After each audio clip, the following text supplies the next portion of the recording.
Graça e paz. Amém ou não amém? Aí. Vamos abrir a palavra do Senhor, queridos, lá, Evangelho de João, capítulo 4. Vou ler apenas um versículo e vamos ver se a gente pega o contexto, para não demorar muito, ler um texto muito longo. Evangelho de João, capítulo 4, versículo 23. Mas a hora vem, e agora é, em que os verdadeiros adoradores adorarão o Pai em espírito e em verdade, porque o Pai procura tais que assim o adorem. Nós queremos, queridos, refletir nessa noite, juntamente com os irmãos, sobre o verdadeiro adorador. Ou seja, hoje eu vou descer a lenha na equipe de louvor, amém? Nada disso. Primeira coisa que nós precisamos entender é que adorador não pode ser confundido com a equipe de louvor da igreja, ou com o Anselmo, o Marquinhos, com o pessoal do louvor. Adoração e adorador extrapola muito, mas em muito isso.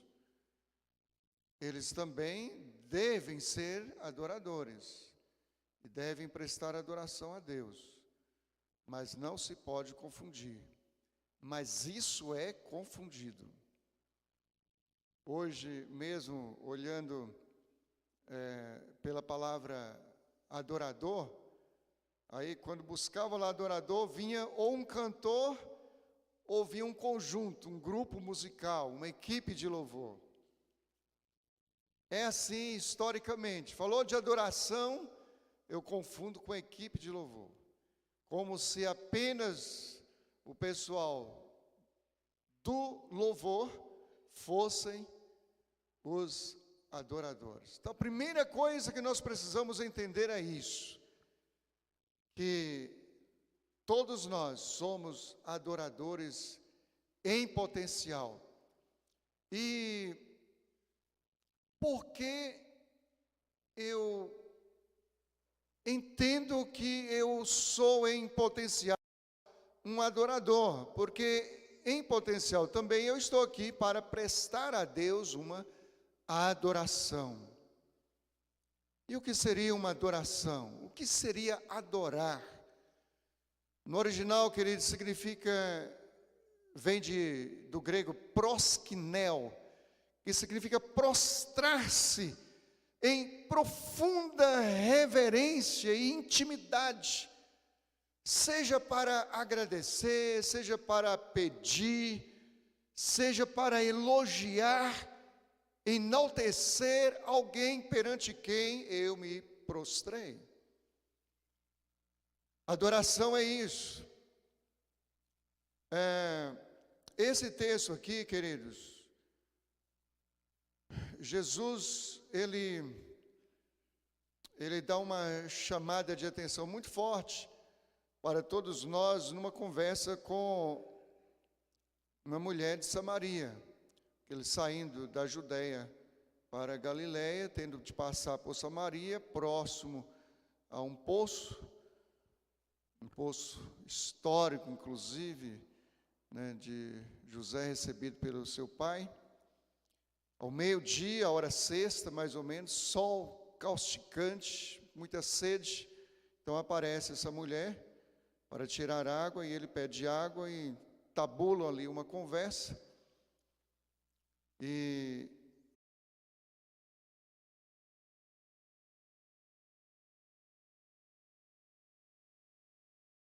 Cristo Messias, e aquela mulher percebe isso quando ele diz: olha, chama teu marido lá. Ela diz: não tenho marido. Ah, tá, falaste a verdade, porque você já teve 5, e o que você tem agora não é seu.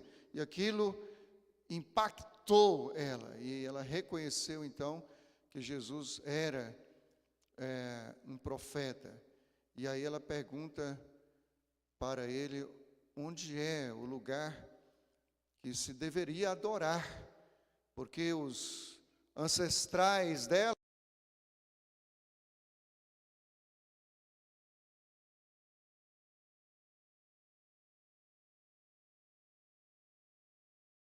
e já chegou em que os verdadeiros verdadeiros adoradores adorarão o Pai em espírito e em verdade. E são esses os que Deus procura, os verdadeiros adoradores.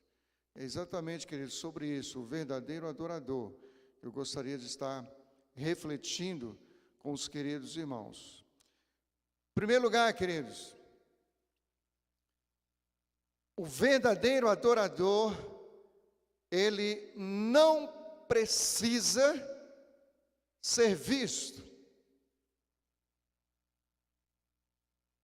E por que não precisa ser visto? Porque a adoração, ela é em espírito e em verdade. O verdadeiro adorador, ele adora em espírito. Ele nem precisa ser visto, como também não precisa visualizar nada. Repito, porque a adoração é em espírito, não é em imagem nenhuma, seja imagem do que supostamente é a divindade, ou imagem do que se faz presente. Eu vou adorar a Deus porque eu estou diante de uma plateia visível, e vou adorar a Deus porque estou sendo visto por uma plateia, e quanto maior, melhor. O verdadeiro adorador não precisa ser visto. A adoração, ela é em espírito.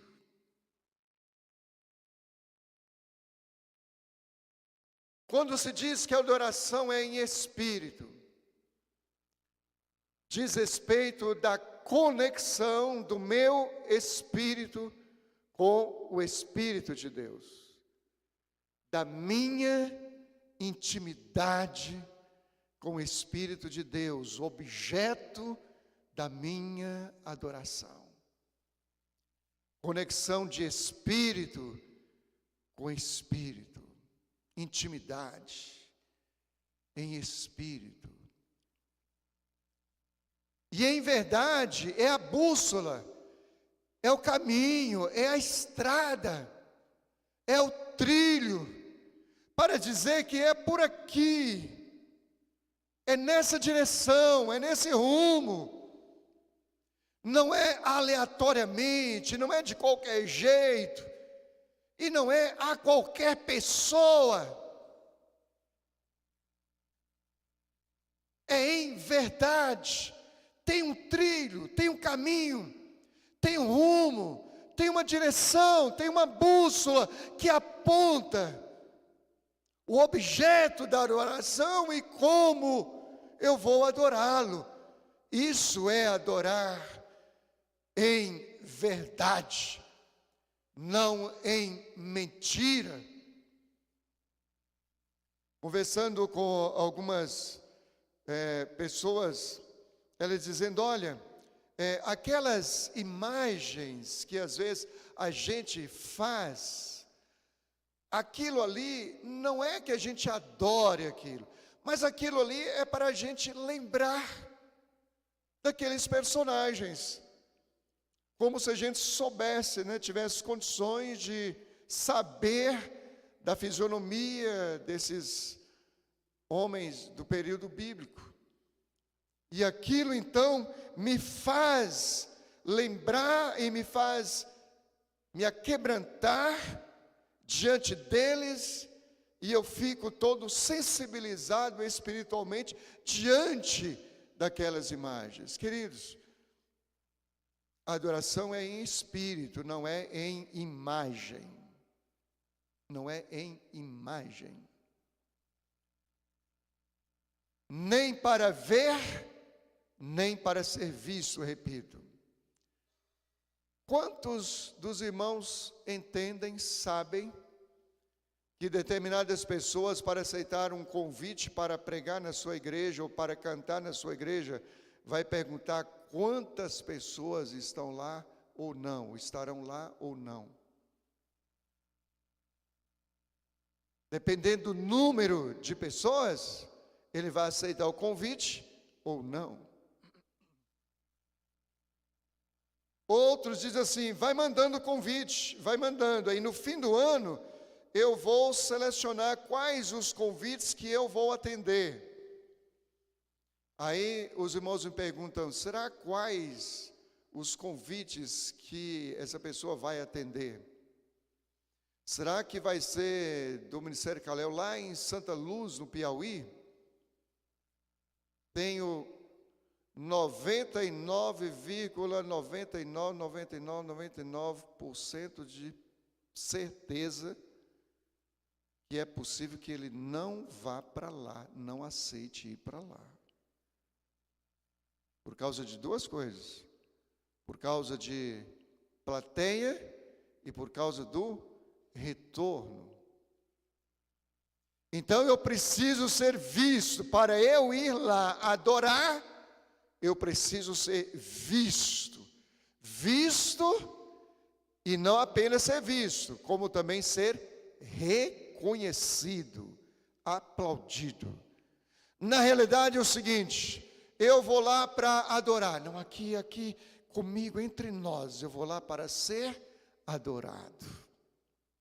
Adoração é em espírito, é prosquinel, é prostrar-se, com profunda reverência, respeito, intimidade, para com aquele que eu entendo ser o objeto da minha adoração.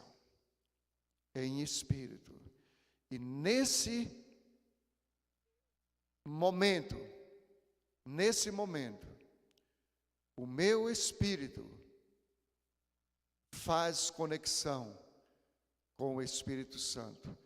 O espírito de letra minúscula conecta-se ao espírito de letra maiúscula. Então, queridos, primeiro entendimento que nós poderíamos ter nessa reflexão é essa: o verdadeiro adorador, ele não tem nenhuma necessidade de ser visto. Segundo lugar, o verdadeiro adorador, ele adora independentemente das circunstâncias. Está rico? Adora. Está pobre? Adora. Tem saúde? Adora. Está doente? Adora. Está tudo tranquilo em casa? Adora. Está uma turbulência? Adora. Está livre? Adora. Está preso? Adora. O verdadeiro adorador, ele não se limita às circunstâncias favoráveis ou adversas. Ele adora em qualquer circunstância. Um exemplo típico na Bíblia, queridos, é de Paulo e Silas. Aqueles homens não tinham nenhum motivo aparente humano para estarem adorando lá dentro da cadeia em Roma. Nenhum motivo humano, pelo contrário, eles tinham todos os motivos possíveis para estarem reclamando, murmurando e encostando Deus na parede. Mas, Senhor, eu vivo só para Ti. só para pregar o teu evangelho, só para anunciar o teu nome. Fome, dificuldades, perseguições, doenças, intempéries, tudo isso enfrentando só para fazer a tua vontade, para te agradar, Senhor. E o Senhor permite que a gente esteja aqui, nessa masmorra, dessa prisão. Mas não foi isso que eles fizeram. A Bíblia diz que eles adoraram a Deus lá, cantaram louvores a Deus lá. O verdadeiro adorador adora em toda e qualquer circunstância da vida. Jó, outro grande exemplo é Jó. Jó havia perdido tudo, queridos, que tinha na vida. Perdido bens, riquezas, o homem mais rico do Oriente, perdeu tudo. A gente perde R$100 numa batidinha de carro aí, num negocinho errado, uma coisa, 200, 1.000, já desespera. Ele perdeu toda a riqueza dele. Perdeu os filhos, perdeu a família. E a única pessoa que restou foi a esposa, e mesmo assim não foi companheira naquele momento.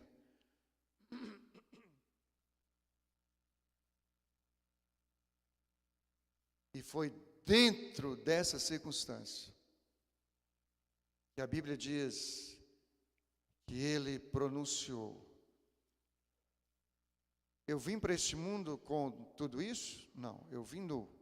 Então, nu tornarei. Rasgou as suas vestes e adorou a Deus. Diz a palavra. Se humilhou e adorou a Deus. A adoração é em toda e qualquer circunstância das nossas vidas. Queridos,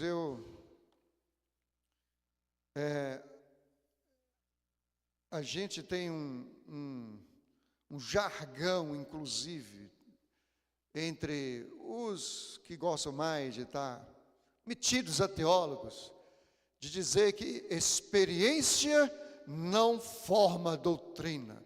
Porque a gente diz, eu tive uma experiência assim, assim, assim. Experiência não forma doutrina. E concordo plenamente, experiência não forma doutrina, porque a experiência é pessoal, é posterior ao fechamento do cano sagrado, da Bíblia, do texto sagrado. Então não pode acrescentar absolutamente mais nada. O cano sagrado está fechado. Mas as minhas experiências, elas podem respaldar a doutrina. Me lembro que eu saí do seminário preparadíssimo para provar que os dons carismáticos não existiam mais. E aí eu lançava mão dos recursos da hermenêutica, da exegese, dos originais. Até que um dia, quem me acompanha há mais tempo sabe que eu dou esse testemunho, determinado dia, num acampamento, acontecendo umas coisas extraordinárias lá que eu nunca havia visto na minha vida, pessoas vendo coisas espirituais, pessoas rindo muito alto de alegria, pessoas chorando, pessoas perdendo as forças e caindo, naturalmente, sem ninguém estar nesse modernismo de hoje, mesmo porque nós nunca tínhamos visto aquilo na vida, de pôr a mão na cabeça, de empurrar, jogar para lá e derrubar a pessoa, nada dessas baboseiras. E aí, meu Deus do céu, o que é isso que está acontecendo aqui? Aí eu coloquei o meu rosto no pó, literalmente, E orei a Deus e perguntei: Deus, se essas coisas aqui vêm do Senhor, eu quero que o Senhor me dê um sinal. Eu estava falando em voz alta, porque ninguém ouvia ninguém, era um barulhão só. Igreja extremamente tradicional, não era na Assembleia não, viu, pastor? Na igreja extremamente tradicional, um barulhão, um peteco de barulho. E eu dobrei os meus joelhos lá, coloquei meu rosto no pó e fiz essa oração: Senhor, se essas coisas vêm do Senhor, eu quero um sinal. Como eu estava orando em voz alta, eu fechei os lábios, eu passei a falar em um idioma que eu nunca havia falado antes e falo até hoje para minha edificação e para a glória de Deus. Aí aquilo ali respaldou tudo aquilo que eu já vinha estudando, mas tentando andar na contramão de que não era verdade. Mas por que eu estou querendo dizer isso, queridos? Estou querendo dizer com isso que a minha intimidade de adoração com Deus tomou uma dimensão muito diferente. Andando a pé, chorando, orando, experimentando presença de Deus, cantando louvores, dirigindo carro, viajando, de ônibus, de avião, sufejando hinos ali, orando, experimentando intimidade com Deus.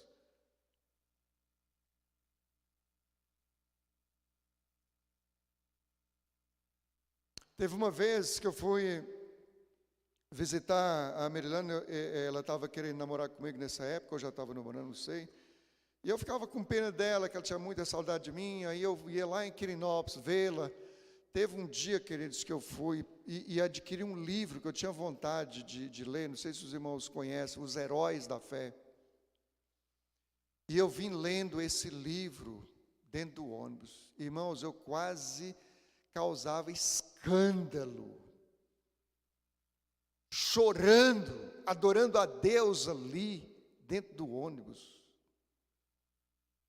por ver a vida daqueles homens.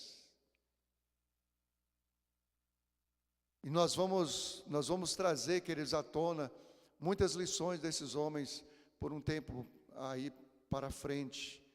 E um que me impactou tremendamente foi um chamado David Brandes. E ali, na minha intimidade, eu adorava a Deus. Certa vez eu fui examinado para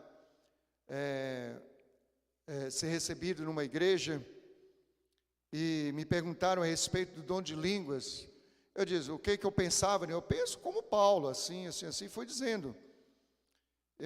E foi fazendo pergunta, não, mas aí eles ficaram com raiva. Não, o que eu quero saber é se você tem, se você fala. Ué, então por que não perguntou logo antes? Eu tenho e falo. Inclusive já falei aqui hoje na igreja. Aí quem interpretou? Eu falei, ninguém, meu irmão. Porque ninguém nem viu. Era eu, na minha intimidade com o meu Deus, adorando o meu Deus, porque o dom de línguas é dado para edificação pessoal. Pessoal. A menos que tenha uma interpretação para edificação de outrem ou para edificação da igreja. Mas a adoração tem que ser em toda e qualquer circunstância da nossa vida, favorável, desfavorável, dentro de casa, de joelho dobrado, à noite, de manhã, tarde, dentro do ônibus, fora do ônibus, de bicicleta, a pé, dirigindo, de qualquer forma, de qualquer forma.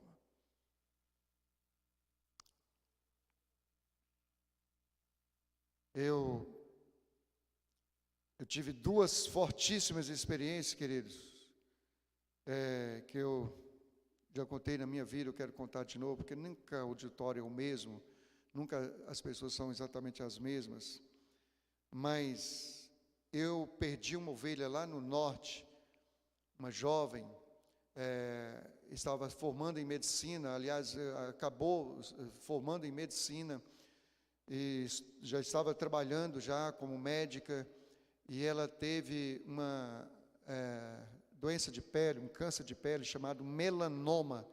E depois eu vim para Brasília e aí eu tive notícia de que esse melanoma espalhou e ela acabou falecendo. E eu descobri uma pinta aqui atrás, uma pinta pequena, mas era preta, feia. Eu mostrei para minha sobrinha, minha prima, que era médica. Dê uma olhada aí, ela olhou. Você acha que eu devo tirar? É bom tirar, Valmir. Resumindo a história, tirei, era melanoma. Melanoma. Então, eu já fiz aquele silogismo. A minha ovelha teve melanoma e morreu. Eu tenho melanoma, logo vou morrer. Só que isso, queridos, isso não me entristeceu, não me deprimiu muito, exatamente pelo contrário. Não me esqueço de uma cena lá nas QNLs de cima, eu dirigindo assim em torno de, depois das 5, 6 horas da tarde, aquele movimentão na hora do rush, e farol, e muito carro, e bateu aquela alegria no meu coração. Oba, vou deixar tudo isso aqui e vou adorar o meu Senhor. Foi uma experiência que me trouxe muita alegria, pela convicção que estava no meu coração racional, de que eu iria partir em pouco tempo. Não era esse o plano de Deus, mas foi a experiência que Deus permitiu eu ter. E a outra foi quando eu tive Covid, logo no início, né, todo mundo sem saber absolutamente nada a respeito da doença, nem como se tratar. Então, Covid e... como é aquela outra doença, meu Deus, tempo atrás aí? A pessoa tinha, era sentença de morte? Tem um branco agora. Não é essa gripezinha não, aquela outra que a pessoa toma remédio hoje, convive com a doença o tempo todo, a senhora tratou muito. HIV, obrigado, Jesus. HIV. Então é sentença de morte. Para mim era sentença de morte. Queridos, eu colocava hinos no meu celular, que eu chorava. E eu tinha tanta intimidade com Deus, com Jesus, que Deus, me permita ver Jesus aqui perto. E eu fitava os olhos assim, querendo que Ele aparecesse, para eu poder vê-lo. Tal era a alegria no meu coração. A adoração, queridos, ela não pode se limitar às circunstâncias. Se ela se limitar às circunstâncias, se as circunstâncias limitarem a nossa adoração, alguma coisa errada está. Alguma coisa errada está. O que? Não sei. Nível da minha intimidade com Deus, certeza, convicção de que irei morar com Ele, não sei, mas alguma coisa errada está. Porque a adoração não pode se limitar às circunstâncias, nem a lugar, nem a absolutamente nada. Porque virá o tempo, e já chegou, em que os verdadeiros adoradores adorarão o Pai em espírito e em verdade. Não é nesse monte, não é em Jerusalém, é em espírito e em verdade. Eu posso estar dentro da igreja, dentro do templo, e não adorar.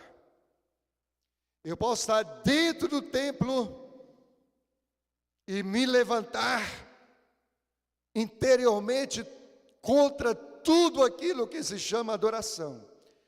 E eu posso estar deitado na minha cama, na minha casa, em verdadeira adoração, ou dirigindo um carro, ou andando a pé, ou viajando de avião, de carro, de ônibus, seja o que for, em verdadeira adoração.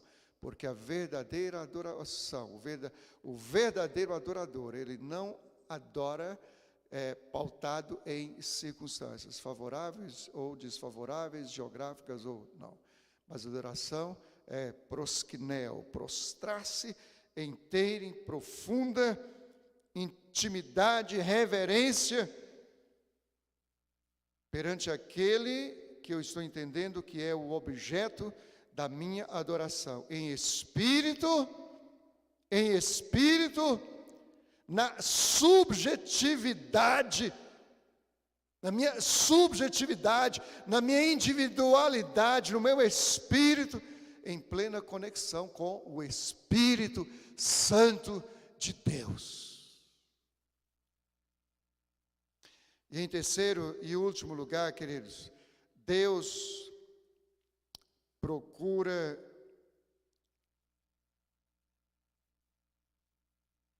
adoradores. Eu acho isso profundo demais. Porque assim, Deus não está procurando, vamos dizer, um dia inteiro de louvorzão. Uma noite inteira com os conjuntos tais e tais, e os famosos, e isso, aquilo, entra um, sai outro, entra um, e sai outro, sai um, entra outro e tal, a noite inteira de adoração. Não é isso que o texto está dizendo. Está dizendo que Deus procura adoradores. Quando se diz que Deus procura adoradores, a gente tem dois entendimentos.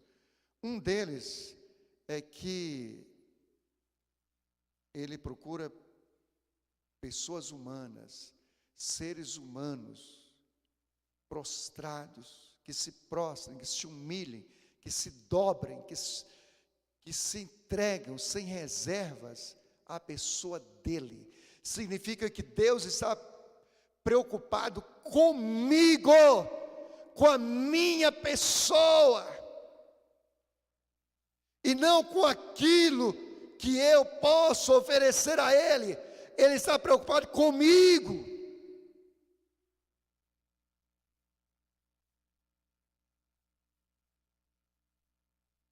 Deus procura adoradores.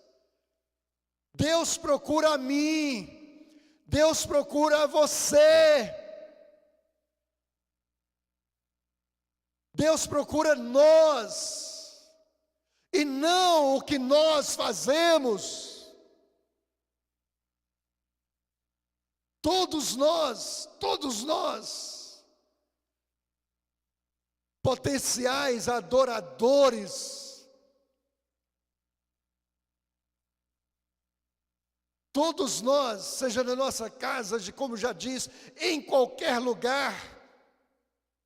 Agora, o diácono Anselmo, equipe de louvor, quando vocês vierem cantar, vamos usar a expressão cantar aqui à frente, Deus não está preocupado com o que vocês vão cantar, com a adoração de vocês.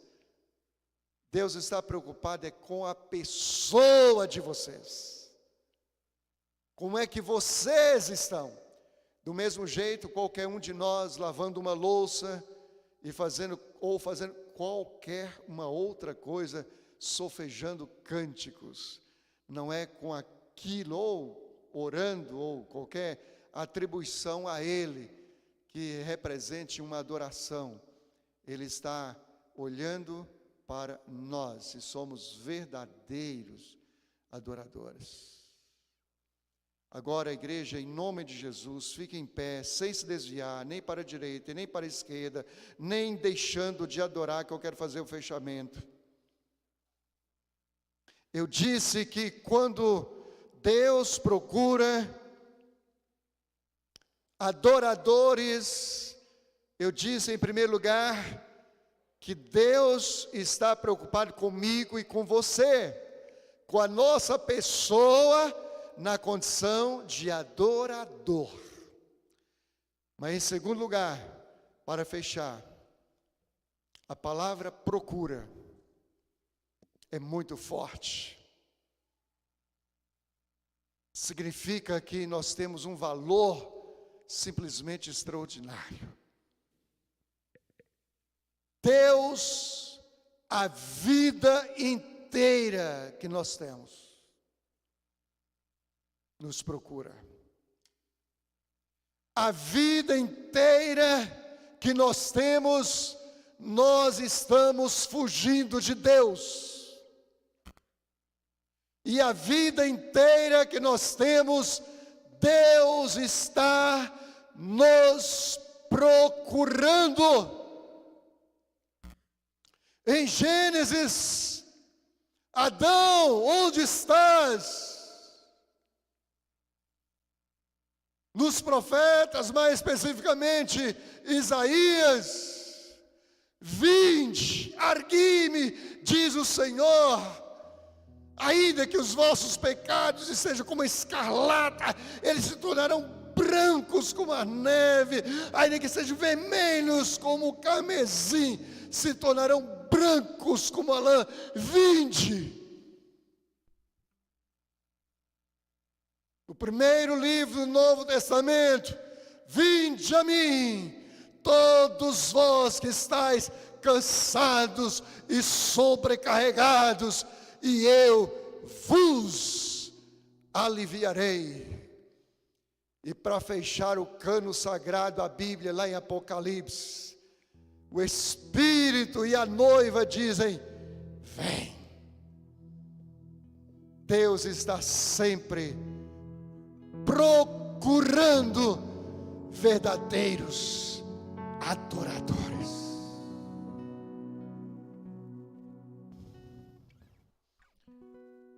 Meu conselho nessa noite, queridos, é muito simples. Deixe ser achado por Ele,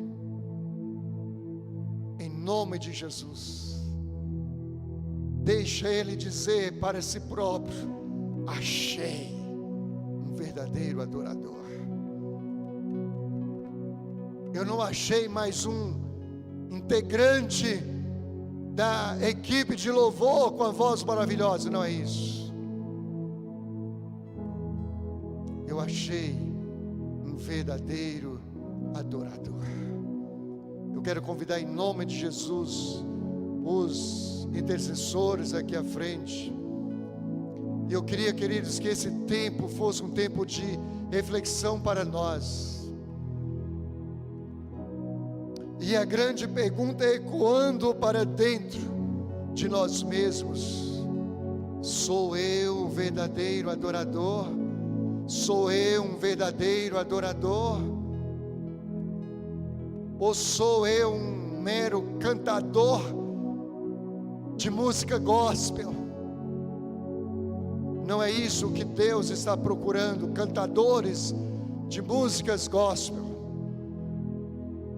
O Senhor está procurando verdadeiros adoradores.